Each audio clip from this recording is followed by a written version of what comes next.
ఎప్పుడు నువ్వు తింటావు తింటావు తింటావు అని నన్ను చూపిస్తాడు కదా, కాదు నాకన్నా మించి మించి తింటాడు వీడు. అబ్బా, ఎంత యాక్టింగ్ అంటే నోట్లో ఉంది చూపించు.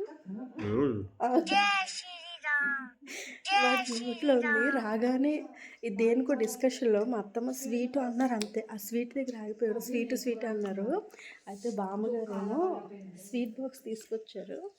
ఇందులో చాలా స్వీట్లు ఉన్నాయి. అన్నీ తినేసాడు. 2 అరిసెలు, ఒక కాజా. మళ్ళీ నన్ను అంటాడు. ఇప్పుడు చెప్పేది ఏంటంటే తినడం అనేది ప్రాబ్లం కాదు, తిన్న తర్వాత ఎలా ఉన్నావు అని ప్రాబ్లం. అంటే కొంతమంది ఏమి తినకపోయినా కూడా నాలా లావుగా అయిపోతారు. కొంతమంది కుంభాలు తిన్నా కూడా ఇట్లా సన్నగా ఉంటారు. అదొక ప్లస్ పాయింట్. ఏం చేస్తాం, దేవుడు అందరికీ అది ఇవ్వలేరు. మీ ఫ్రెండ్స్లో కూడా అలా ఉంటారు కదా, వాళ్ళ పేరు కామెంట్ చేయండి.